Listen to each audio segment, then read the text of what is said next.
Sí. ¿Sí? Muy bien. Sí. Bueno, el tema de hoy va a ser óptica y refracción. Bueno, nos dice que la interpretación correcta de la información visual va a depender de la diana del ojo para enfocar los rayos que van a atravesar sobre la retina. Y esto es importante para conocer, para entender cómo es que se aplica esto a lo que serían los anteojos o los lentes de contacto.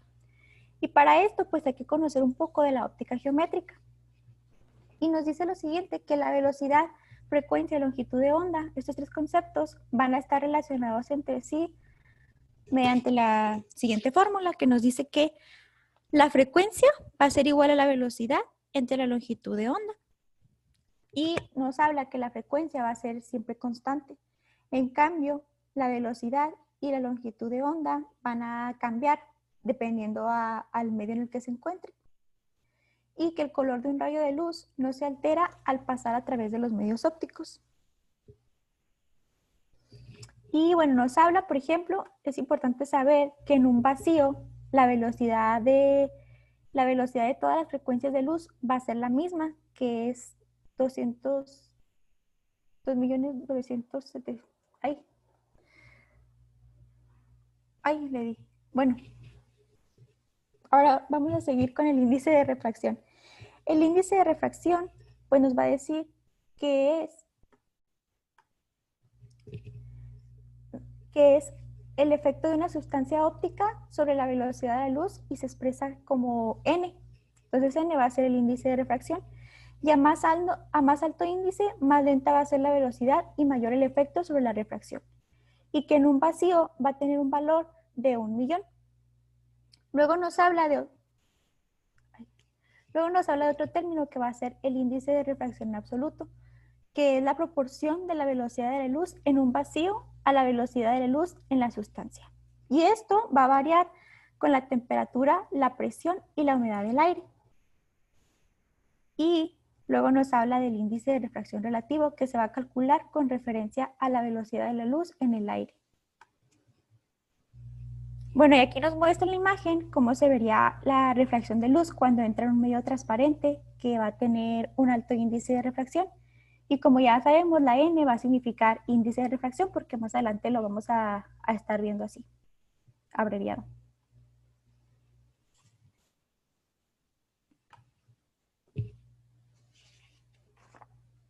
Bueno, el índice de refracción va a estar cambiando con la temperatura del medio y es más alto cuando la sustancia es más fría. Y esta labilidad del índice de refracción a la temperatura va a ser diferente para cada sustancia. Es por eso que cada cambio de temperatura en grados Celsius para las sustancias va a estar cambiando todo por multiplicado por 10 a la menos 7 en un rango. Y aquí se explicaría un poco, por ejemplo, que el índice de refracción sería primero para el vidrio, luego para el plástico, luego para el agua, el humor acuoso y el humor vitrio. Y esto nos explica un poco por qué el plástico va a ser indeseable para dispositivos ópticos de precisión, porque va a tener 8 veces más la expansión térmica del vidrio, que es lo que más tendría índice de refracción, y esto es por el cambio de temperatura. Y aquí en esta tabla nos muestra un poco acerca de los valores del índice de refracción, de acuerdo al cambio de temperatura que puede tener en cada sustancia. Luego nos va a hablar de otro término que va a ser la dispersión de la luz, y ahorita vamos a regresar a esta tabla.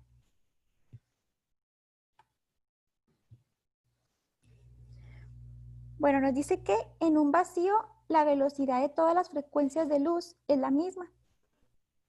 Por consiguiente, el índice de refracción también va a ser el mismo para todos los colores, que va a ser 1.000.000, como el que estamos viendo aquí. Y en todas las sustancias, el índice de refracción es diferente para cada color o frecuencia. Y va a ser más en el extremo azul y menor en el extremo rojo. Y esta diferencia la podemos cuantificar o la podemos sacar con una fórmula que sería la siguiente, que es el valor de dispersión. B es igual al valor de dispersión. Y y cada uno es de acuerdo al valor del índice de las líneas de hidrógeno azul y rojo, donde ND es para la línea de sodio amarillo, NF es para las líneas de hidrógeno azul y NC es para líneas de hidrógeno rojo. A mayor valor de índice de dispersión, menor va a ser la dispersión de colores. Sí, ¿sí me voy a entender ahí con esto? Bueno. Aquí me faltó mencionar que también es importante la transmitancia de la luz. No lo puse ahí, pero hay que mencionarlo. Que los materiales ópticos varían en su transmitancia o transparencia a diferentes frecuencias y que algunos materiales van a ser transparentes, como por ejemplo el vidrio, que son casi opacos a la luz ultravioleta, y el vidrio rojo sería casi opaco a la frecuencia del verde. Los medios ópticos siempre deben ser seleccionados de acuerdo a la longitud específica de la luz con la cual van a ser usados. Bueno, ahora sí vamos a ver algo que es muy importante en la óptica, que van a ser las leyes de Snell.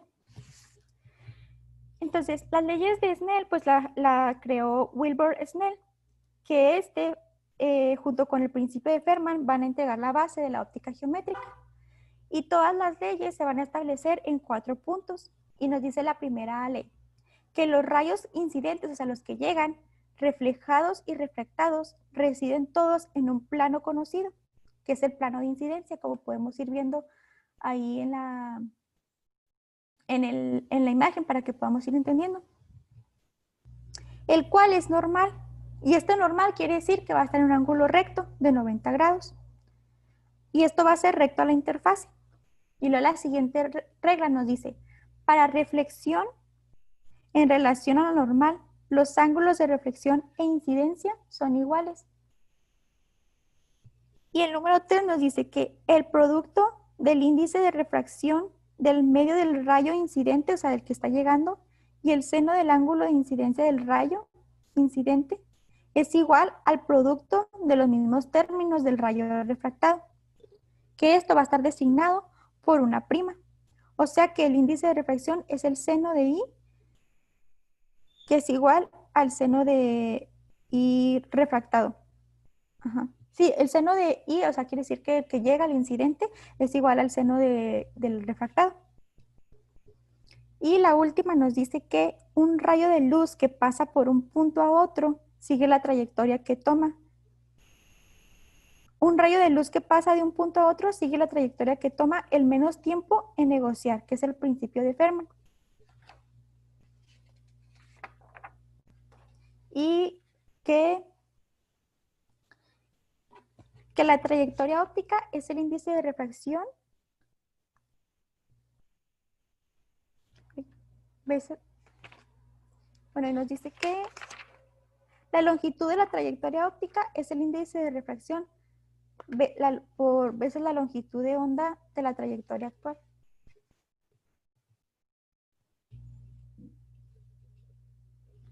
Bueno, conociendo un poquito eso de las leyes de Snell, vamos a hablar acerca de los ángulos de reflexión, que es el ángulo crítico y el reflexión total. Bueno, antes de empezar a hablar de eso, hay que conocer el término de refracción interna total. El término de refracción interna total se refiere a que es un fenómeno que se va a producir cuando un rayo de luz va a atravesar un medio de índice de refracción menor que el índice de refracción N1, o sea, N2 se refiere como al que está llegando menor al que se va a refractar. Y se va a refractar de tal modo que no es capaz de atravesar la superficie entre ambos medios reflejándose completamente. Por eso se llama índice de reflexión interna total. Y bueno, nos dice que el ángulo crítico se va a alcanzar cuando la luz es reflejada totalmente, que es la reflexión interna total, lo que les acabamos de explicar. Y estos términos nos explica porque la visualización del ángulo de la cámara anterior del ojo requiere un lente de gonioscopía porque, como se acuerdan que vimos en la primera clase con la doctora, pues que para poder ver esto tenemos que utilizar un gonoscopio, pues es porque el factor determinante que no podamos ver el ángulo de la cámara anterior normalmente sin utilizar este instrumento es el índice de refracción del humor acuoso, o sea, es el que nos determina que no podamos observarlo por el índice de refracción. Entonces hay que utilizar un lente especial de gonioscopía. Y como ya mencionamos, el ángulo crítico va a representar el máximo valor angular de un rayo incidente que produce una señal reflejada en el límite del núcleo y el revestimiento.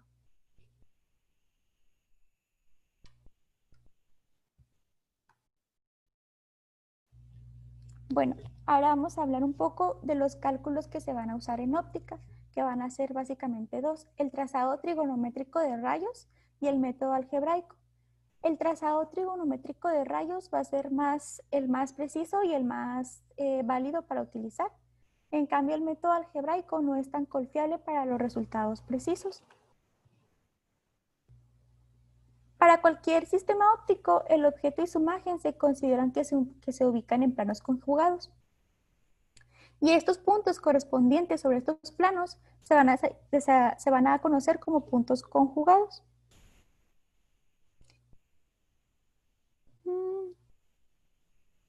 Bueno, y ahora vamos a hablar un poco de cada uno de los cálculos que se utiliza. Vamos a empezar con el primero, que es el trazado trigonométrico de rayos.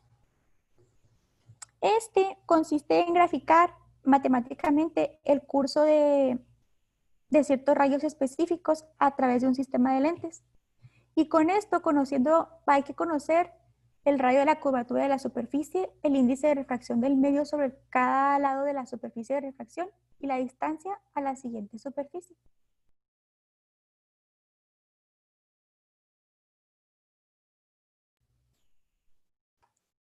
Este trazado trigonométrico de rayos nos va a proporcionar una determinación exacta del punto del enfoque e información sobre la calidad de la imagen formada por un sistema de lentes.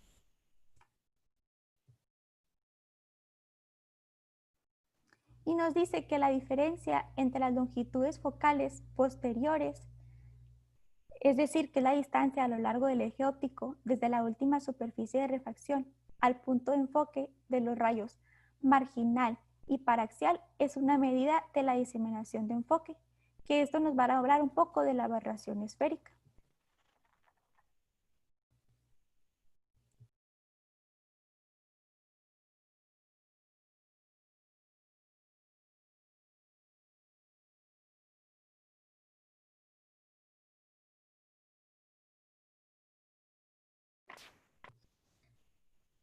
Bueno, y como podemos ver en la imagen, cómo va el rayo marginal, el rayo zonal y el rayo paraxial. Y dice que si rayos de diferente color, que dijimos que la frecuencia con sus diferentes índices de refracción en cada medio son trazados a través del sistema, también se puede determinar el grado de aberración cromática, no nada más la aberración esférica.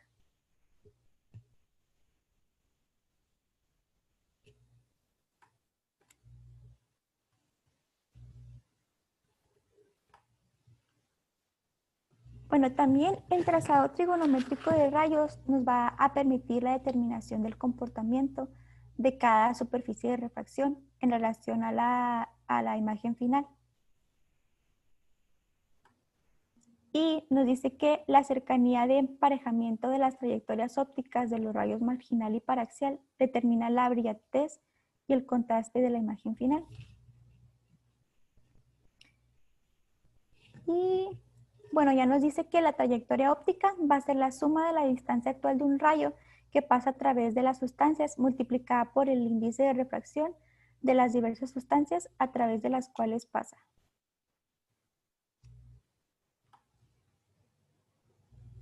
Bueno, y ahora vamos a hablar un poco de lo que sería el método algebraico, que ya no es de Snell, este es de Carl Friedrich Gauss.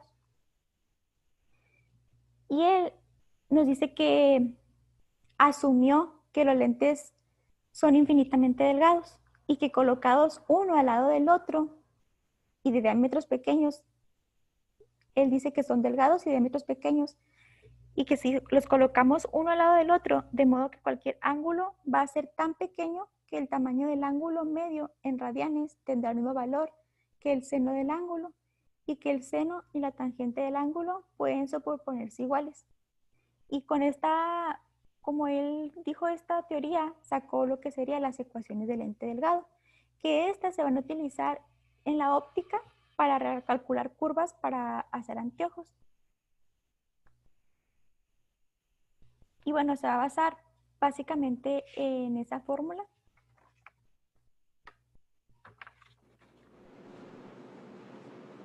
Mira, Diana, yo creo que esto es así como que no lo podemos ver tanto como para la materia. Ajá. O sea, nos tenemos que enfocar, son conceptos más sencillos los que necesitamos aprender para entender de lo que se va a tratar esto de la óptica. O sea, por ejemplo, lo que es la longitud de onda, cuál es el espectro visible, qué es una refracción, cuál es el índice de refracción, pero por ejemplo ya todo esto basándonos en cálculos y demás, pues realmente no. Bueno, bien. Bueno, entonces ya, ¿no es importante que mencione, por ejemplo, el concepto de dioptría, doctor? Ahí Sí, sí, bueno, porque vamos a estar hablando de que esa es la unidad de medida. bueno, nada más para mencionarlo, que la dioptría va a ser la medida de la potencia del lente derivada del método algebraico, que más o menos pues lo vimos, y que se va a definir como el recíproco de la longitud focal de un lente en el aire medida en metros, y que ya va a depender pues sobre todo del radio de la curvatura, índice de refracción y el espesor. Y esto es para, por ejemplo, hacer lentes de alta potencia. Y bueno, pues ya le voy a dar a esto porque pues está muy complicado. Y vamos a empezar con el siguiente tema. Bueno, yo voy a continuar con el tema. Mi nombre pues es Marco Valdés, soy de Camargo, Chihuahua. Actualmente vivo aquí en Chihuahua, ya de local. Estudié medicina principalmente porque es una de las carreras que cuando yo estaba en el bachillerato vi que tenía mayor campo de investigación en cualquiera de sus áreas. Y a mí siempre desde que estuve en el bachillerato me gustaba mucho la investigación y es por eso que me metí a esta materia. Bueno, a esta carrera más bien, perdón. Bueno, continuando con el tema, el libro nos menciona la amplificación. Ahí déjenme acepto, Mariana. La amplificación, que esta es la relación de altura de la imagen con la altura del objeto que se está visualizando. Entonces, en el método algebraico, esta va a tener una relación con la distancia que tiene el objeto que se está viendo. Sin embargo, en un sistema de lentes reales, como lo es el ojo, se necesita una ecuación mucho más compleja que va a incluir, como ya nos habló Diana, el índice de refracción y los medios inicial y distal. También nos mencionaba que el trazado trigonométrico nos podía dar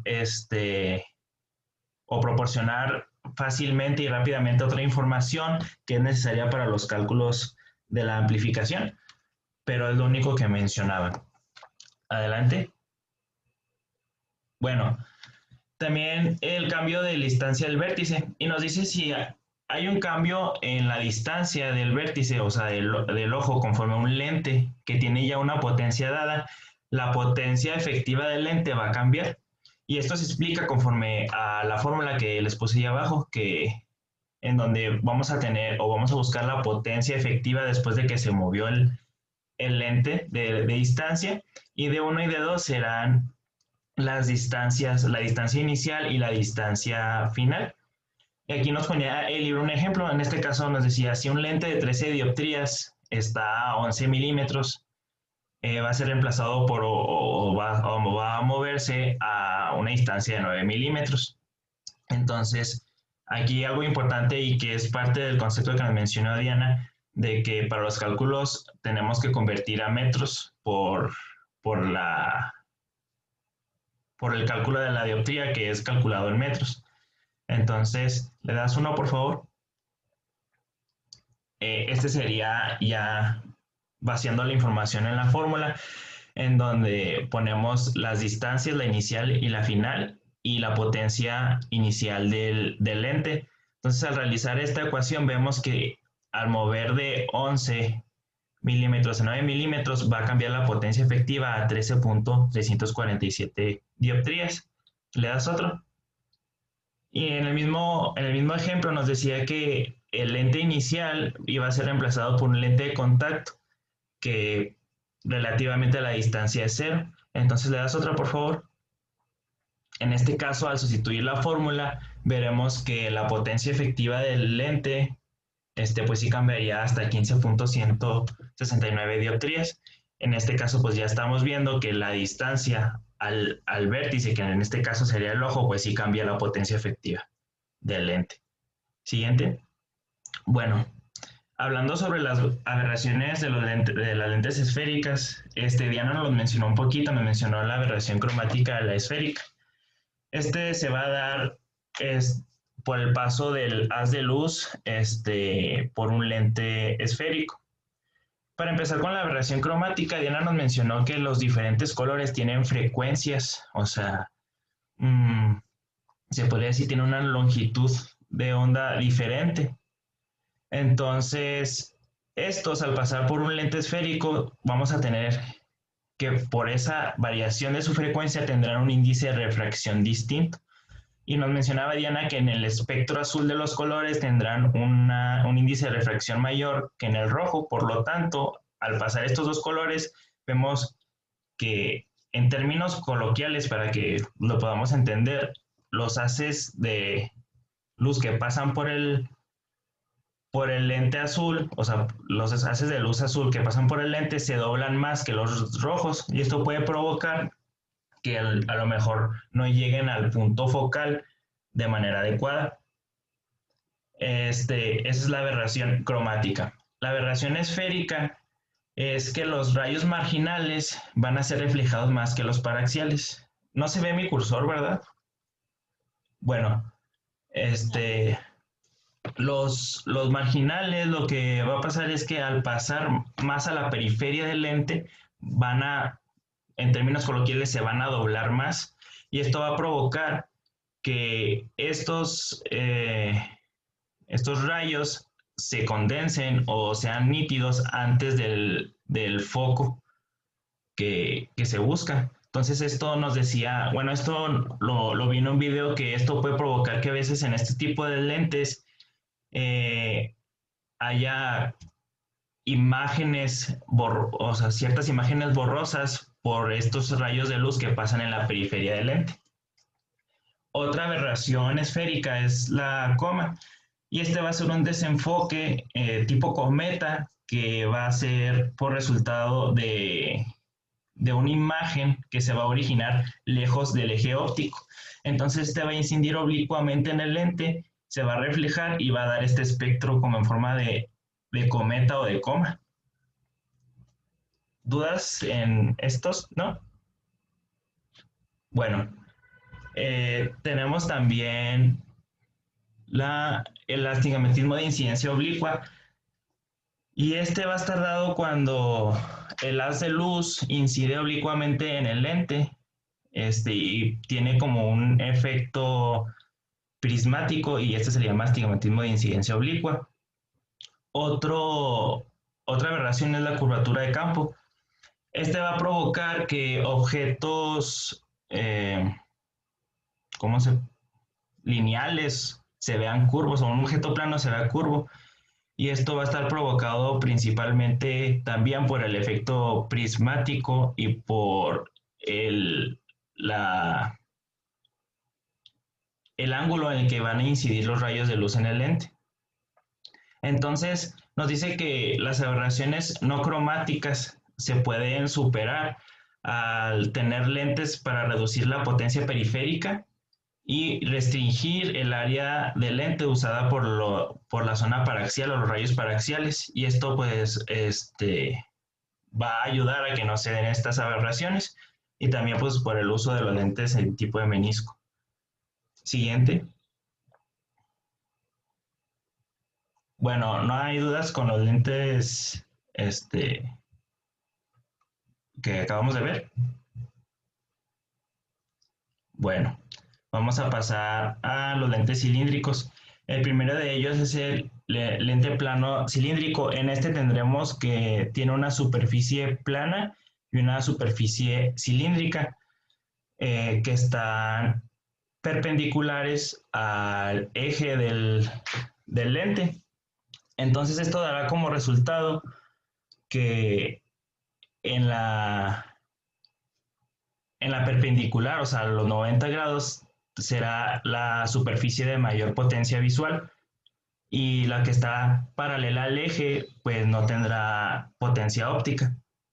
Entonces, el resultado será una imagen lineal paralela al eje, como vemos en la imagen de un objeto puntual. Y el otro es el lente esferocilíndrico, que este es un poco más complejo. Este será de superficie cilíndrica curvada y tendrá dos meridianos, pero estos no van a estar en el mismo plano, en el mismo grado, sino que estos dos meridianos estarán a 90 grados entre sí.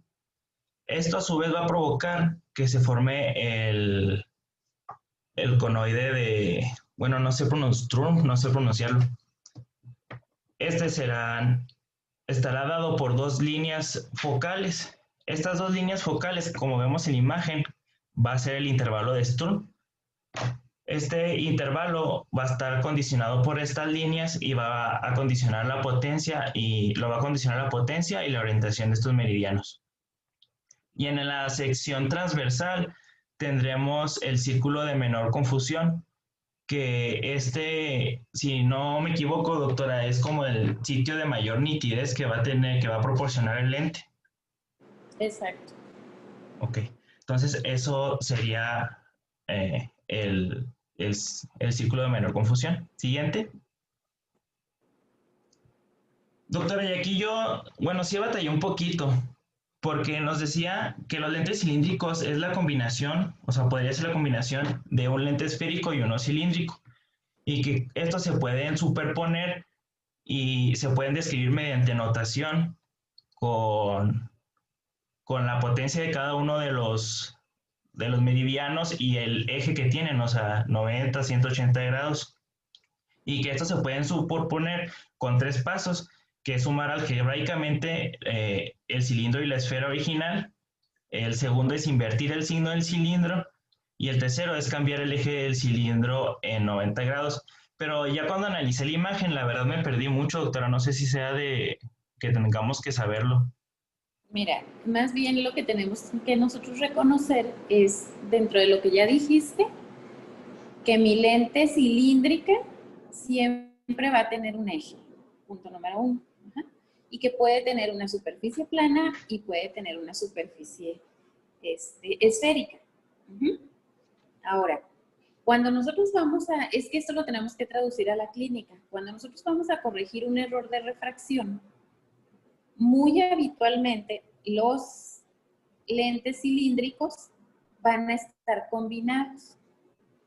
Es muy difícil que los tengamos solos. Entonces, tenemos que estar combinándolo con un esférico y que puede ser positivo o que puede ser negativo.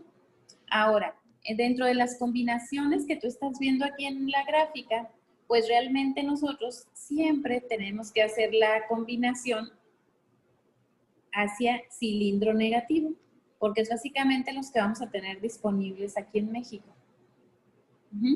Entonces, pues la parte sería como más sencillo de entenderlo así. Simplemente mi cilindro se va a poder combinar con una esfera y que la esfera podrá ser positiva o negativa, pero mi cilindro siempre tendrá que ser negativo. ¿Ok? Ok. Bueno, siguiente. Bueno, ahora vamos a comenzar con los prismas. El prisma va a consistir de un material transparente con superficies planas no paralelas y en una sección transversal este prisma va a tener una base y un vértice, que es como el triángulo que vemos en la primera parte del prisma. Entonces el prisma va a estar especificado por su potencia y por la orientación de su base. Y tendremos que el prisma va a reflectar la luz hacia la base y la imagen la va a desviar hacia el vértice. Eso es importante. Entonces también tendremos que la desviación que proporcione el prisma va a estar dado con la inclinación que se llama ángulo de incidencia de la luz, que vamos a ver ahorita. Entonces esta configuración nos mencionaba el libro que va a depender, por ejemplo, si es un prisma de vidrio o un prisma de plástico. Para la configuración de un prisma de vidrio, vamos a tener la posición de Prentice. Esta posición nos menciona que va a estar dada de manera perpendicular con la primera superficie de contacto del prisma. Y la configuración del prisma de plástico va a estar dado por la posición de mínima desviación. Y esta va a estar dado por la inclinación del prisma hasta que encontremos este ángulo de mínima desviación en el que va a estar dado donde el haz de luz va a ser reflectado de manera igual en las dos superficies del prisma, o sea, en la primera parte del prisma, en la primera cara y en la segunda cara.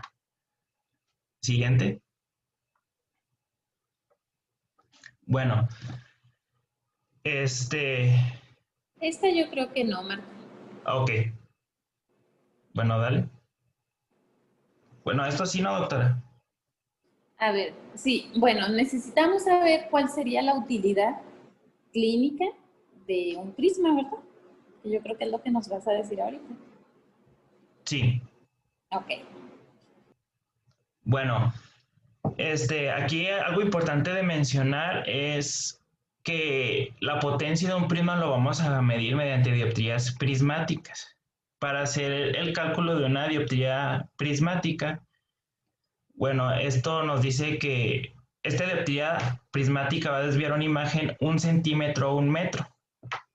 Entonces, por ejemplo, en la imagen que les puse de la 2116, aquí tenemos un prisma de 15 dioptrías prismáticas y tenemos 1 metro de distancia. Entonces, con esta, por ejemplo, regla de 3, vamos, como tiene 15 dioptrías prismáticas a 1 metro, este prisma va a desviar la imagen 15 centímetros al metro. Entonces, nos dice que como regla general, un prisma de dos dioptrías prismáticas va a producir un ángulo de desviación de 1 grado, pero que esto ya no se aplica hasta prismas que tienen más de 100 dioptrías prismáticas. Y estos lentes, como ya lo mencionó la doctora, que son su aplicación clínica, es para tratar la heterotropía y la heteroforia. En este caso, pues, son las desviaciones del ojo. La heterotropía es cuando está constante, si no me equivoco, doctora, y la heteroforia es cuando se ve, cuando se tapa el ojo. Exacto. Cuando es una desviación latente, o sea, tienes que hacerla manifiesta, entonces tendríamos que poner el sufijo foria. Eso lo vamos a ver también más adelantito cuando veamos estrabismo. Entonces, cuando digamos endotropia, quiere decir que el ojo está constantemente desviado hacia adentro. ¿Sí? A diferencia de si digo endoforia, pues es una desviación ocasional. Muy bien. Y para describir la orientación del prisma, pues lo vamos a describir conforme a su base. Si la base está arriba, sobre el ojo derecho, hacia abajo, en el ojo izquierdo, hacia adentro o hacia afuera. Y nos mencionaba que se puede utilizar un sistema matemático, que es el que les puse en la imagen, que va a empezar en 0 grados en el lado temporal del lado izquierdo y nasal del lado derecho. Siguiente.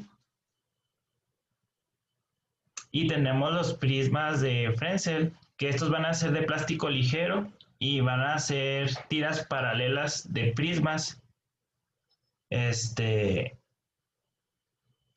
van a actuar como en un conjunto. Estos van a estar en la parte posterior de los anteojos para cuando se necesite una corrección prismática temporal. Si se fijan, pues son mucho más pequeños que un prisma convencional, pero sus desventajas son la degradación de la imagen por la difusión luminosa y la suciedad en las ranuras que tiene este prisma. Siguiente. Bueno, los lentes esféricos también tendrán, como ya hablamos un poquito en las aberraciones, un efecto prismático y tendremos esta regla que nos dice propiamente que la potencia prismática en dioptrías prismáticas va a ser igual a la potencia dióptrica del lente multiplicado por el desplazamiento en el centro del eje óptico.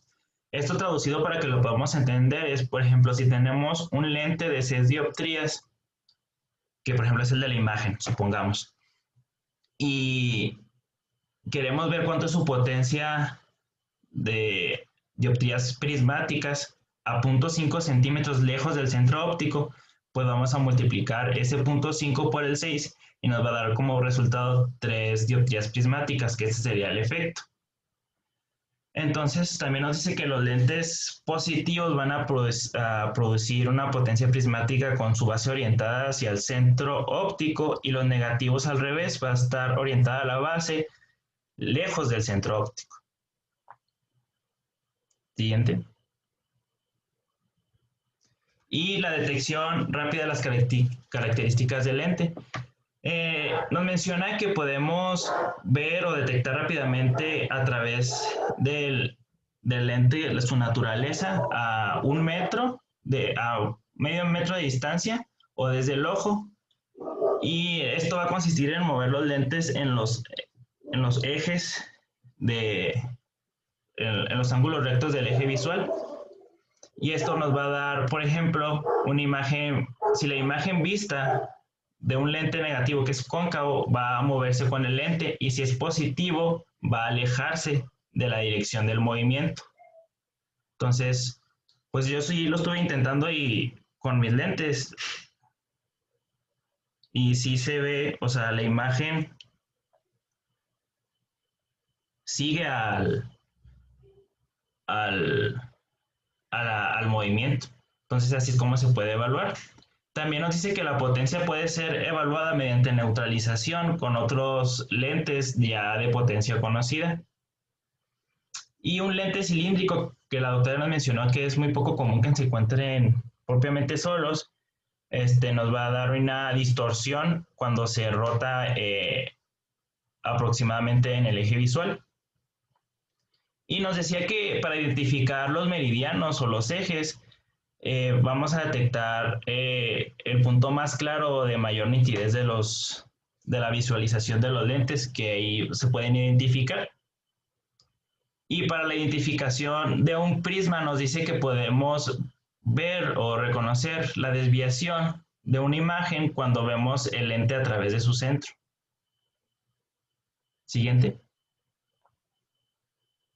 Bueno, hablando sobre la óptica y el ojo, el libro nos mencionaba que de manera común se decía que la córnea, va a constituir aproximadamente 34 dioptrías y el cristalino los 19 restantes. Pero nos dice que esta es una simplificación aproximada de lo que es realmente. Y tenemos el ojo esquemático de Gullstrand y su forma reducida, que es la imagen que les puse en la parte superior, en donde vamos a tener el plano principal, que es la H, y el punto nodal individual, que sería el punto único del lente, que está localizado en el centro de la cobertura del cristalino, y el punto focal. Entonces nos dice este esquema del ojo que el globo ocular va a tener una longitud axial de 22.5 milímetros y su índice de refracción va a ser de 1.33 con una potencia de 60 dioptrías. Sin embargo, nos decía el libro que pues esto es más complicado es más complejo que esto, que en realidad el ojo va a ser un sistema de 3 lentes que va a estar constituido por el humor acuoso, el cristalino y el humor vítreo.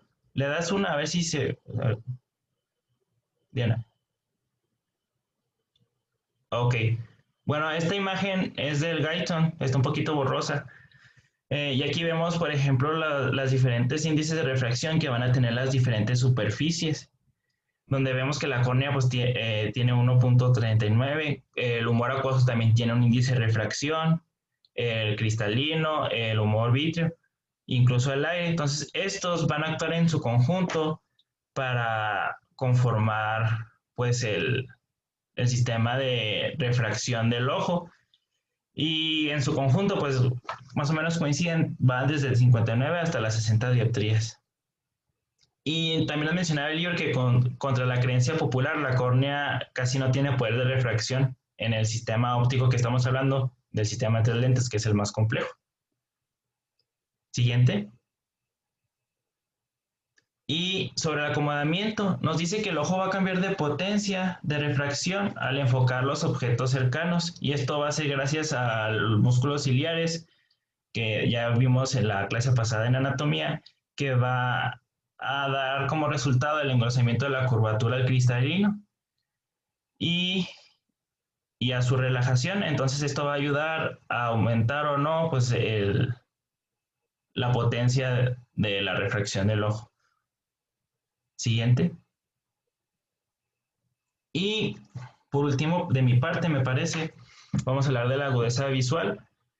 Y esto nos dice que es la potencia de resolución promedio del ojo humano, que lo normal va a ser 1 minuto de arco. Y este concepto de minuto de arco lo utilizan mucho en los militares cuando lanzan misiles o, bueno, antiguamente cuando lanzaban las bolas de cañón. Entonces calculaban mediante los minutos de arco. Nos dice que las letras de Snell, que son las que conocemos normalmente cuando hacemos agudeza visual, va a estar hechas a partir de cuadrados de 5 por 5 unidades. Por lo tanto, la letra del tamaño 2020 tendrá un ángulo visual de 5 minutos de arco a 20 pies. Y bueno, esto lo entendí más o menos que, o sea, los 20 pies, el ángulo que proporciona el ojo de visión va a poder ver estas letras y las va a poder identificar en la retina con el tamaño proporcional. No sé si estoy bien en esto, doctora. Así es. Nada más que aquí es algo bien importante de definir. Por ejemplo, en la letra E que tienes en la parte superior, a diferencia de la que tienes en la parte de abajo, pues distan mucho.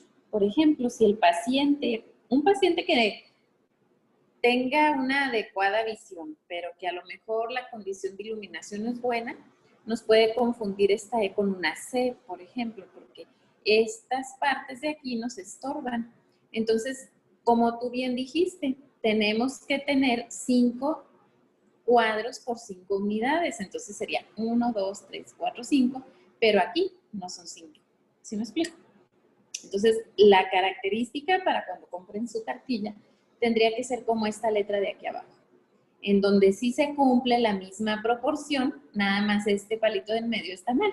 Tenemos que encontrar la que sea de la misma longitud que los otros para que me pueda cumplir los puntos que en la retina pueden ser explorados por este medio, ¿sale? Otro punto importante es el contraste. No sé si lo vas a hablar más adelante. El contraste... Creo que Meni, no sé, creo que sí es Meni.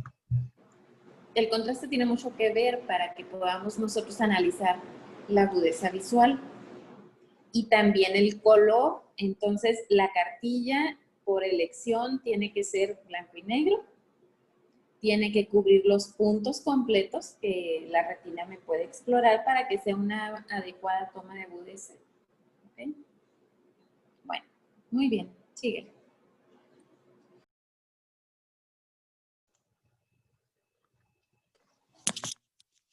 ¿Se me dijo? Sí.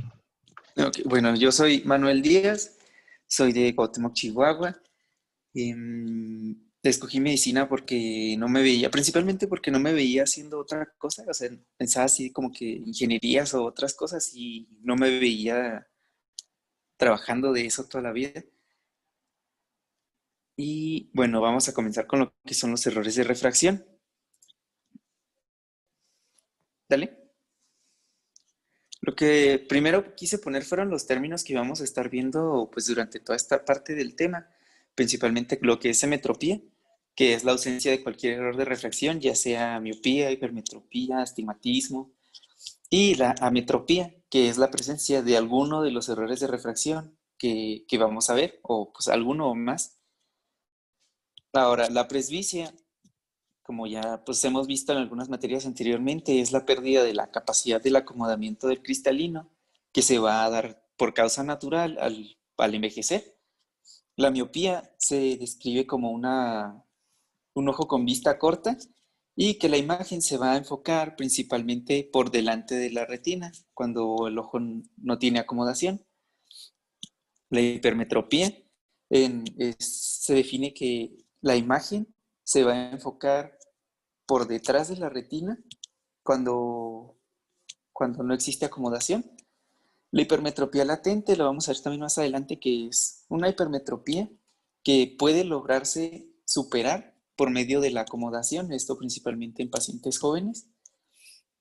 El astigmatismo es un ojo que va a producir una imagen con múltiples líneas o puntos focales debido a variaciones en lo que son principalmente la córnea.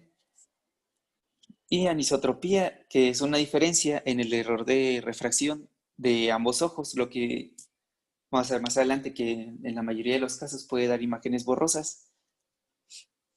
¿Dale? Empezando con la presbicia, menciona que con la edad el paciente puede comenzar o va a referir que batalla más para leer las cosas pequeñas o diferenciar entre objetos que están muy cerca, que esta va a comenzar entre los 44 y 46 años de vida, aunque en otra parte de este mismo capítulo mencionaba que a partir de la quinta década de vida, y que esta presbicia es más grave por las mañanas, cuando el paciente está fatigado y cuando pues, el ambiente en el que está el paciente hay una luz tenue. E igual que los síntomas pueden incrementar hasta los 55 años. Y más adelante, bueno, vamos a ver que sí se incrementan hasta los 55 y llega un momento en donde se estabilizan. Aquí nos mencionaba el libro que las lentes positivas van a compensar la pérdida de autoenfoque del cristalino, lo que nos va a ayudar a que el paciente pueda llegar a enfocar de cerca. Nos mencionaba los cristales de lectura, que estos van a corregir la visión cercana y que los pacientes van a poder ser capaces de leer letras pequeñas, pero que van a ser incapaces de ver a la distancia. Y ya nos mencionaba diferentes tipos de anteojos, ya sean los lentes bifocales, en los cuales la parte inferior se va a centrar para enfocar los objetos cercanos y la superior o lo demás del lente, los objetos más lejanos. Los trifocales, en los cuales la parte inferior es para los objetos cercanos, la parte media para la distancia o los objetos que están a una distancia media y la superior ya para objetos que estén más lejos. Y los lentes varifocales o lentes de potencia progresiva, en los cuales estos van a corregir la visión o van a permitir que el paciente logre enfocar a diferentes distancias por un cambio progresivo de las lentes y no por un cambio gradual como los bifocales o trifocales. ¿Dale? Ahora, la miopía. Espérame tantito, Manuel. Regresé. Regrésate una nada más. Ajá. La presbicia también va a depender mucho la edad de presentación si el paciente tiene un error de refracción previo. Por ejemplo, tú aquí nos estás diciendo que la presbicia se va a corregir con un lente positivo. Entonces imaginemos un paciente que tiene hipermetropía. Todavía no lo vemos, pero ahorita lo vamos a ver. Esa se corrige con un lente positivo. Entonces, un paciente hipermétrope que no utiliza sus lentes va a empezar con problemas de visión cercana, pues bastante más joven. que un paciente hemétrope, porque de por sí ya le está faltando una graduación positiva, ¿ok? Entonces, nada más no confundir la presbicia con la hipermetropía. Y sí, vamos a poner como edad de inicio los 40 años. Y realmente muchos pacientes a los 40 están compensando. No quiere decir que no la tengan, ¿verdad? Pero, ¿cómo le hace el paciente para compensar ese déficit de visión cercana a los 40? Aleja lo que está leyendo. Exactamente. Entonces, como es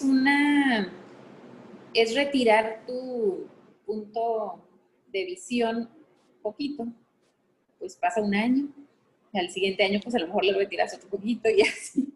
La realidad es que el paciente va a buscar corregir su visión cuando sea una limitante y en ese proceso nos llegan los 44 a lo mejor, ¿sí? Pero en un paciente hemétrope, el paciente miope, ¿qué va a ocurrir? Si estamos diciendo que en el paciente hipermétrope es una presbicia prematura, en el miope, ¿cómo se les ocurre? Pues se acerca, ¿no? A lo que está leyendo. Ajá, el paciente que es miope tiene una excelente visión cercana. Entonces le llega la presbicia y no lo va a notar, a excepción de que quiera leer con sus lentes de miopía. Cuando trae su corrección visual, pasa a ser un paciente hemétrope y entonces empieza a retirar los objetos. ¿O qué hará el paciente miope? En lugar de retirarse los objetos. Se quitan los lentes. Se quita los lentes, exactamente. Entonces eso no quiere decir que un paciente miope de 40 y tantos no tenga presbicia. Más bien eso denota que sí tiene la presbicia. ¿Ok? Muy bien, vamos a seguir ahora sí. Ok. Ahora con la miopía, no mencionaba dos tipos de miopías, en la cual una es cuando el ojo es más largo, en la cual se va a llamar miopía axial, y el otro en la cual los elementos de refracción pues de los lentes del ojo que ya nos comentaba Marco son más refractivos, en la cual esta la vamos a llamar como miopía de curvatura o miopía refractiva. Aquí nos mencionaba un término que se llama punto lejano, en la cual se define como la distancia en la cual el paciente logra enfocar una imagen, pues, clara a mayor distancia. Y que nos mencionaba que incluso esta distancia se puede usar para calcular la cantidad de dioptrías que tiene el paciente. Y aquí lo que nos mencionaba la doctora, que muchas personas con miopía pueden ser capaces de leer en su punto lejano, aun y cuando presenten presbicia. Aquí se me hizo muy interesante que, bueno, al menos sí sabía o tenía una idea, pero que altos grados de miopía pueden causar cambios degenerativos pues en el ojo, principalmente desprendimiento de la retina.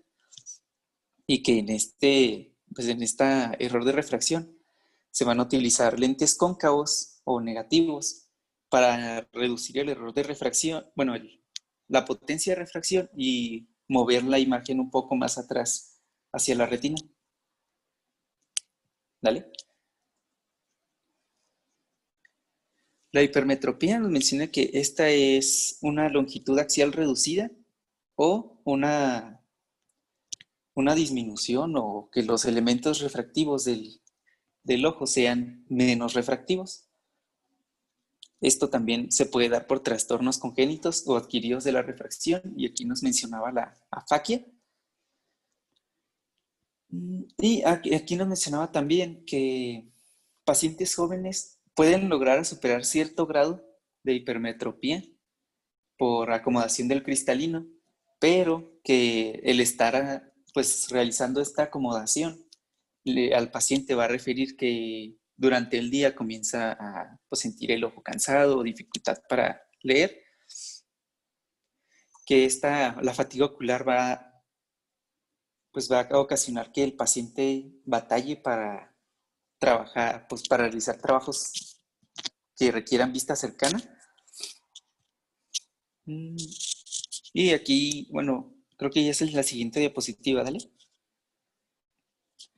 Aquí nos mencionaba otro término que es la hipermetropía latente, que esta va a ser la que mencionábamos, que es aquella hipermetropía que el paciente logra superar por medio de la acomodación, que aquí es importante mencionar que con el tiempo, al aparecer la presbicia, esta hipermetropía latente se va a empezar a hacer una hipermetropía manifiesta, la cual ya le va a estar afectando al paciente porque ya no logra superarlo con la acomodación.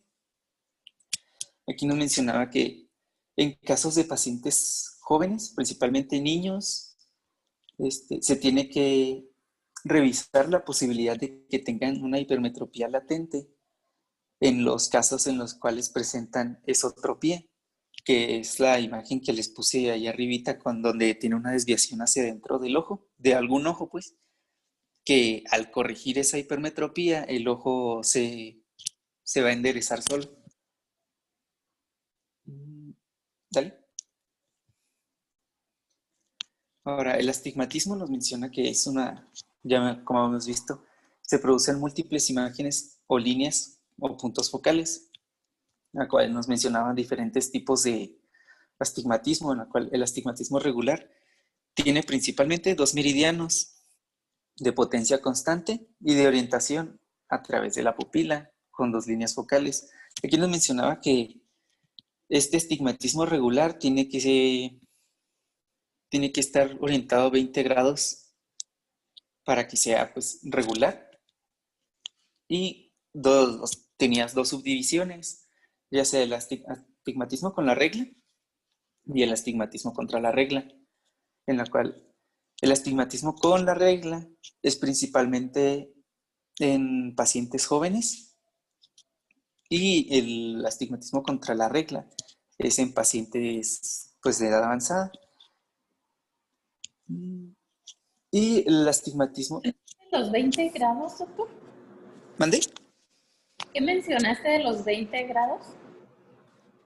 Que los meridianos se orientan a 20 grados cuando es astigmatismo regular. Pero, o sea, veía las imágenes y no entendía 20 grados de dónde. Mira, un astigmatismo regular va a ser el que esté ya sea en el plano horizontal o en el vertical, pero tienes un margen de 20 grados a partir de los 90 o a partir de los 0 y 180. ¿Sí me explico? Ah, ok. Ajá. O sea, quiere decir que de 70 a 110 es un astigmatismo regular. ¿Sí me explico? Ah, ok, sí. Sí, ¿Ah? como un rango para que sí sea regular. A eso se refiere. Y Okay. luego, ¿qué otro detalle iba a haber? No, pues creo que nada más es. Ok, sí. Y el astigmatismo oblicuo es aquel en el cual los meridianos principales no están a 20 grados ni de la horizontal o de la vertical. O sea, el resto. Ajá. Ok. Hay otro astigmatismo irregular en la cual la potencia y orientación de los meridianos cambian a través de la abertura pupilar, que principalmente esto lo ocasionan anormalidades en la conformación de la córnea y que también puede contribuir el cristalino, pero es más por anormalidades en la córnea.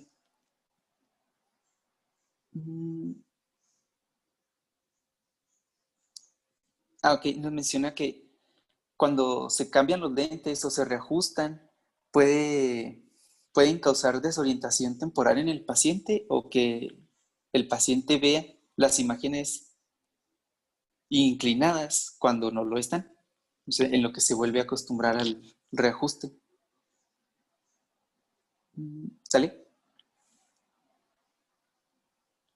Ahora, la historia natural de los errores de refracción, aquí nos menciona que durante pues, todo el tiempo de vida, principalmente el cristalino, tiene cambios y en el tamaño, al igual que el ojo.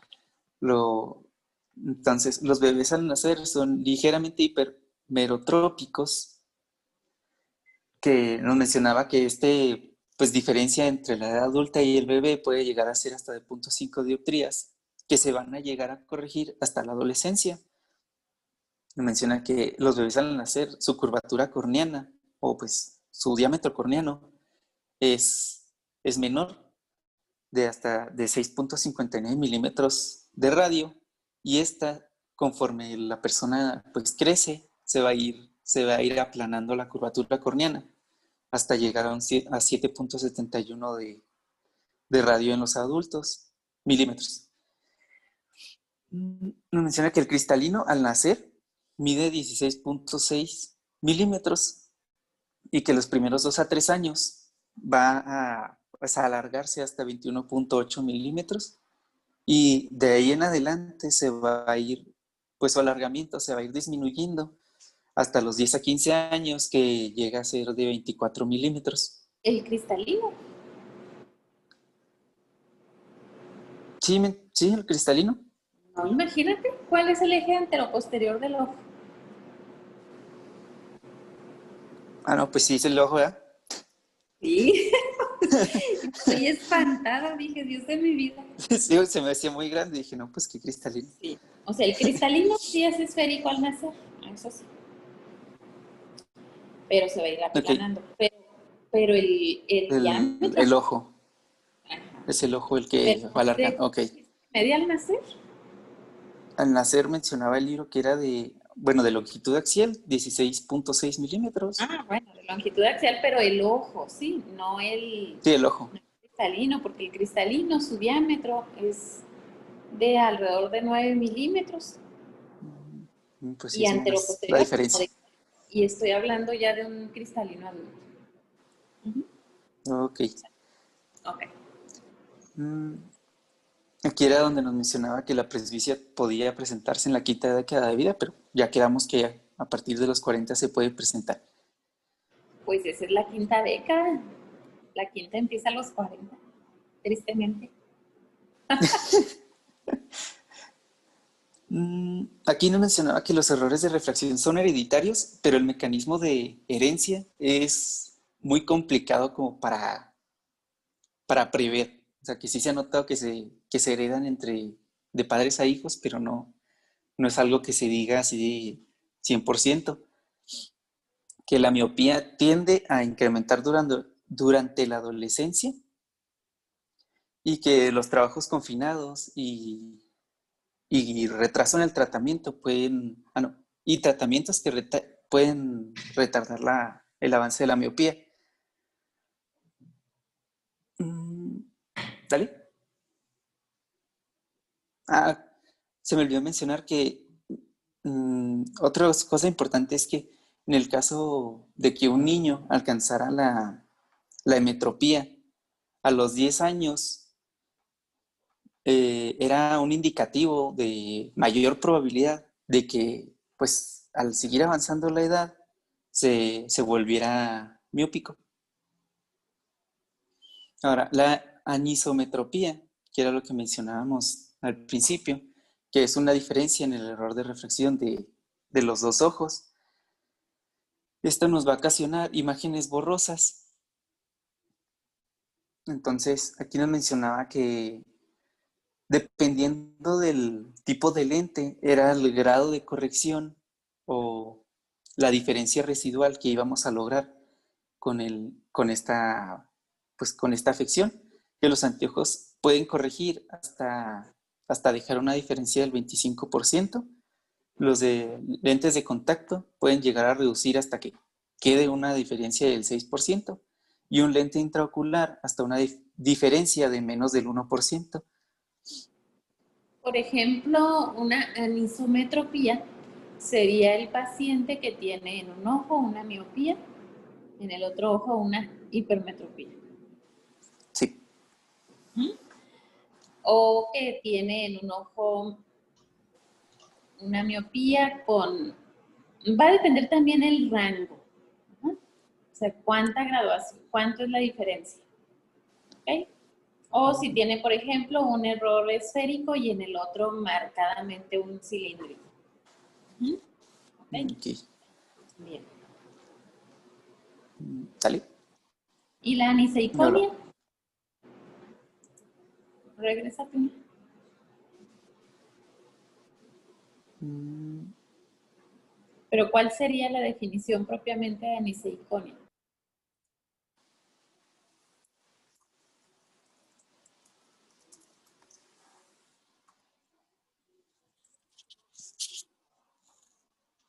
mm,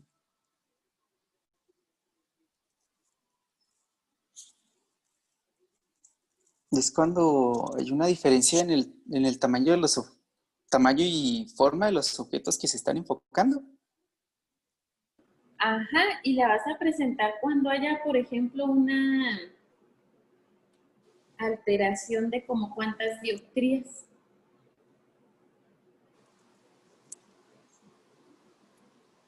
Ay, sí, no sé, doctora, no recuerdo haber leído eso.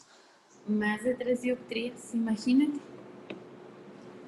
O sea, imagínate ver con un ojo una imagen de tamaño normal y resulta que en el ojo tienes un déficit de -3 o de +3. Entonces, claro que eso te va a causar un problema importante.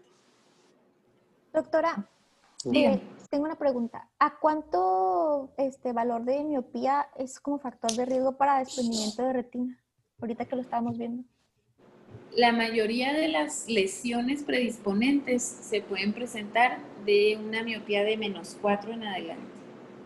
Ah, ok. Gracias. La miopía se va a dividir en leve, moderada y severa. Entonces, la leve es antes de llegar a los 6, de 6 a 12, moderada y de ahí en adelante severa. Sin embargo, la descripción de lesiones predisponentes es a partir del -4. Gracias, doctora. A ver, sigue. ¿Sale? Ahora vamos a pasar a lo que son la corrección de errores de refracción. ¿Vale? Aquí nos manejaba dos principalmente como lentes, ya sean los anteojos, que esto menciona que era el método más seguro, que van a mencionar que reducían aberraciones no cromáticas, que pueden tener formas de meniscos y que la propia lente puede estar inclinada. Y los lentes de contacto, que ya tenemos ahí diferentes versiones que van a estar enfocados a diferentes tipos de pacientes, ya sean lentes esclerales llenos de fluido vítreo, en los cuales, no me acuerdo si viene más adelante, pero se van a centrar más a lo que son... Vítreo, bueno, ¿qué te imaginas cuando lees fluido vítreo? Que, bueno, lo investigué y realmente no es fluido vítreo, es como pues no sé, el fluido que le ponen a los lentes para humectar, pero queda entre la córnea y el propio lente. Pues la indicación propiamente es de solución fisiológica. O sea, ahí se refiere a que sea un líquido transparente. Ah, ok. Pero pues sí, podemos fluido vitrio y estamos apenas aprendiendo. O sea, amor vitrio, dije, ¿cómo crees? Sí, lo leí, Entonces, sí. ¿verdad que sí? ¿Pensaste no? Sí, sí, Bueno, ya investigando vi que era solución. son una superficie así como la de la imagen. Dale a Que lo no, siguiente, creo que va ahí una imagen. ¿tienes otra? Ok. Sí, pues se ve de lado. Ah, ok, mira, en esta parte, si se fijan, está la córnea y tiene una curvatura muy irregular. En este caso, muy seguramente se trata de un queratocono. Entonces, el paciente va a tener una visión fatal porque va a tener muchos puntos focales. Es un astigmatismo muy irregular. Lo que se hace es poner un lente escleral que en esta interfase que tiene aquí de líquido me proyecta una superficie regular. Entonces eso va a favorecer que podamos tener un mejor enfoque de imágenes. ¿Qué otros métodos tienes, doctora? Para queratocono. Regresa, no, de lo que estabas hablando De en los cuanto. tipos de lentes. Sí, Dale es para que atrás. Pues también están los lentes corneanos duros, los permeables a gas y los rígidos y ya los blandos. Aquí nos mencionaba que los esclerales se utilizan para el queratocono principalmente, pero que no eran, o sea, como que se han ido reduciendo su uso porque tienden a causar edema corneano y son incómodos. Y pues buscando Pues no, imágenes me salían ojos puestos, o sea, con el lente puesto y no sé si estaba muy exagerada o editada, pero a sí ver, se veía medio feo. ¿las pusiste o no? ¿Mandé? ¿No las pusiste? No, esas no las puse. Bueno, el lente escleral realmente ahorita no está en desuso, o sea, a lo mejor lentes previos estuvieron en desuso, pero ahorita es dentro de las principales técnicas de corrección no quirúrgica en las córneas irregulares. Están, ¿de qué va de la mano? Pues de una buena adaptación. El lente escleral que está causando un edema corneal es un lente que está mal adaptado, eso es un hecho. Ajá, entonces, cuando se le va a prescribir a un paciente un lente de contacto, sea cual sea, se le tiene que dar un seguimiento, porque todos pueden tener una mala adaptación. Se le da el seguimiento de ver qué manifestaciones tiene su córnea, si está causando edema, si está desepitelizando, si el ojo está muy enrojecido, etcétera, para dar la mejor orientación. No todos los pacientes van a ser candidatos a lentes de contacto, por fácil que esto parezca.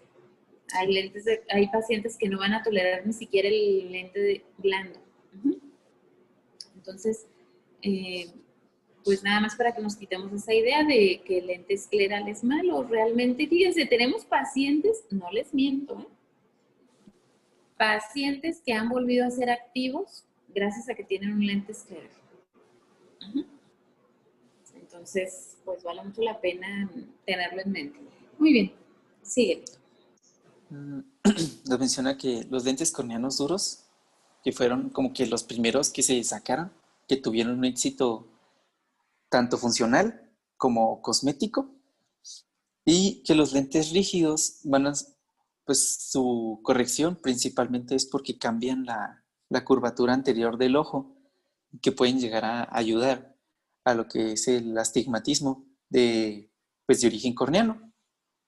Los blandos, que la potencia que tienen pues de refracción va a residir por la diferencia entre su superficie frontal y la posterior, y que pueden llegar a corregir el astigmatismo si se les incorpora una corrección cilíndrica. ¿Dale? ¿Y cómo se llaman los lentes de contacto que les pones astigmatismo? Tóricos. Tórico, ok. Entonces, siempre que un paciente utilice lentes de contacto, cuando vamos a hacer una nueva graduación, tenemos que saber si usa lente esférico o si usa lente tórico, si es lente blando, si es lente rígido, si es lente escleral, porque tenemos una indicación de cuánto tiempo vamos a tener que suspender el lente, ya que los lentes de contacto que están en proximidad a la córnea, o sea, que están directamente apoyados sobre la córnea, van a causar un amoldamiento, como tú lo dijiste. En eso se basa el poder corregirlos, ¿verdad? Poder corregir el error de refracción. Sin embargo, si el paciente acude a consulta para una nueva graduación y resulta que ahorita se quitó el lente para ir a la consulta, pues vamos a encontrarnos una córnea amoldada y por ende vamos a dar una receta errónea. ¿Sí? Entonces necesitamos saber qué lente utiliza el paciente y orientarlo cuánto tiempo tiene que suspenderlo para dar la mejor graduación. Ahora, todo paciente usuario de lente de contacto debe de tener a la mano unos anteojos por cualquier situación que ocurra, sea enfermedad, sea un cuerpo extraño, una laceración o la necesidad de una nueva adaptación. ¿Ok? Bueno, sigue. Aquí nos menciona que los lentes de contacto, la decisión en la curvatura base se va a basar en la curvatura corneana, ya sea por queratometría o por adaptaciones de prueba. Y aquí ya vamos a escoger entre lo que son los lentes blandos o los rígidos. Aquí los rígidos se van a preferir cuando se quiera corregir algún astigmatismo, ya sea, pues, como mencionamos, de origen corneano, principalmente el queratocono, y que la mayoría de los lentes de contacto van a corregir errores de refracción no muy graves, y que los lentes de contacto blandos van a ser para tratamiento de trastornos de la superficie corneana y corrección de refracción que esté relacionada a afaquia, y que los lentes de contacto... La afaquia es la ausencia del cristalino. Ajá. ¿Y el cristalino qué poder de refracción tiene?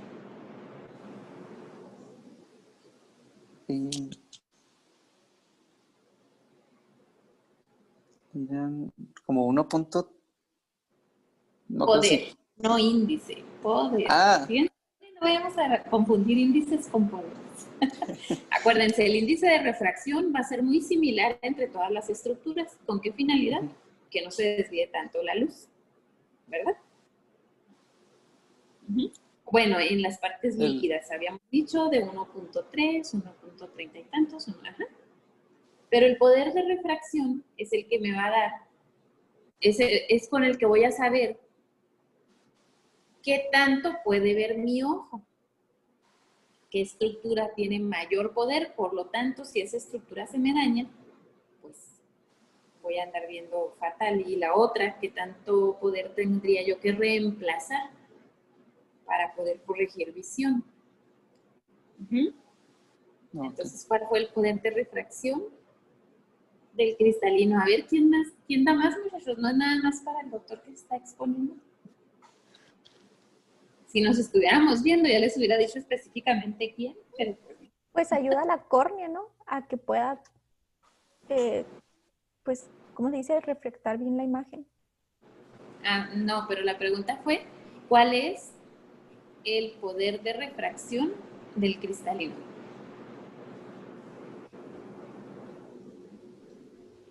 Lo vimos hace como unas 4 diapositivas, ¿eh? Alrededor de 20 dioptrías, 19, 20 dioptrías. Exactamente, y el poder de refracción total del ojo. 59, 60, ¿no? Sí. Sí. Pues hasta 62. Ok. Y la córnea iba a tener alrededor de... Si al cristalino ponemos 19, es que ahí cada libro... De 40, ¿no? Ajá, cada libro va a poner ahí sus poderes. Entonces, en promedio, podemos pensar que el cristalino tiene 19 y que la córnea tiene 43. ¿Verdad? Y así ya me dan los 62. Claro que si al cristalino le pongo 20, pues le tengo que poner 42 a la córnea. Y esto es...